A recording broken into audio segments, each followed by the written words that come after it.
I hope everything was clear around the string type, and more specifically on how to use functions to manipulate strings, because we will use a lot of this functionality in this chapter on how to read from and write to text files. The major weaknesses of the programs we have written so far is that every time we run our code, it is like we're running it for the very first time. Nothing was saved or persisted, so to speak, across different executions of our code. Needless to say, of course, that this is not how real programs work. Almost every program we use on a daily basis comes with some kind of information which can be retrieved upon request. So in this micro lecture, we will learn how to use these complementary processes of file input and file output. With text files, there are three general concepts we need to understand: reading from files, writing from files, and appending to these files. Regardless of that, though, it all starts with opening files and ends with closing files.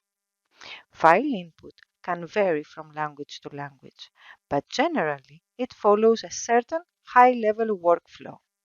First, the file is opened and it is assigned to a variable, and this variable represents the open file. When opening a file, we need to specify a mode like read only, write, or append, which we'll cover in the next section. Opening a file, in most languages, the operating system will lock the file so that other programs will not be able to access it while our program is working with it. For that reason, we need to close the file when we're done. Closing the file indicates to the operating system that we are done modifying it so that it can be modified by the rest of the programs in the operating system. Before we can read the contents of any file, we must tell Python which file we are going to work with, and then we will have to say what we're going to do with the file. And this is done by the open function. Open returns a file handle, a variable that is used to perform operations on the file. It is similar to file open in a word processor. When the file is opened, it is assigned to a variable, and this variable, the file handle, represents that opened file. Once we have opened the file, there are generally three modes that we will be interacting with: reading, writing, or appending. We can read the whole line into one string using the read function. So in this example, I am opening the file that is called mboxshort.txt in a read mode. Remember, the read is the default operation, so I don't have to specify it. And then I will read all of the contents in the file into a variable, a string variable called INP. If I print the length of the INP, it will tell me how many characters exist in my file. Of course, we can read the file line by line, and in that case, we need to use a for loop. So I can open the file, I can count, for example, how many lines exist in a file while I'm reading them, and for each line in the file, I can increment my counter and I can print the line. At the end, after the for loop has finished executing, I can print how many lines exist in the file, and of course, I will have to close the file at the end.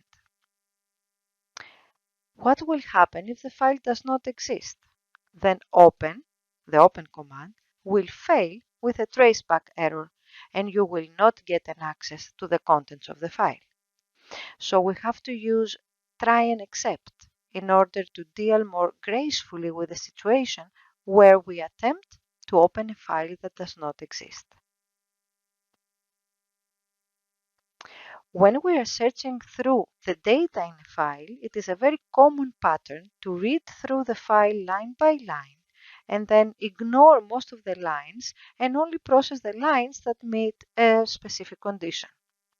For example, if we wanted to read the file to print out only the lines that started with the prefix from, we could use the string method starts with to select only those lines where the desired prefix is found. We can write information to a file. We can write strings to files using the write function. The same way we use the print to display something in our terminal, we can use the write to write information in a text file. Of course, when we open the file, we should specify W, so the mode of interacting with the file is write. Then we can write as many lines as we want. Notice here the new line character to press and enter. And at the end, we are always closing our file. Of course, although we will explore lists in detail during week 4, now this is an example of how I can store with one command a whole list of names of people or a list of numbers in a file just by using one write command. And this command is called write lines. So in this example, I am opening the file for write, I'm writing the whole contents of a list, and then I'm closing the file. In the second example, I'm looping through the list, name by name, and I'm using the write function to write each name on a separate line. And of course, at the end, I'm closing the file. This concludes the second mini lecture of week 3. Now read chapter 7 to find more information on files, and see you in a while in our lab demonstration.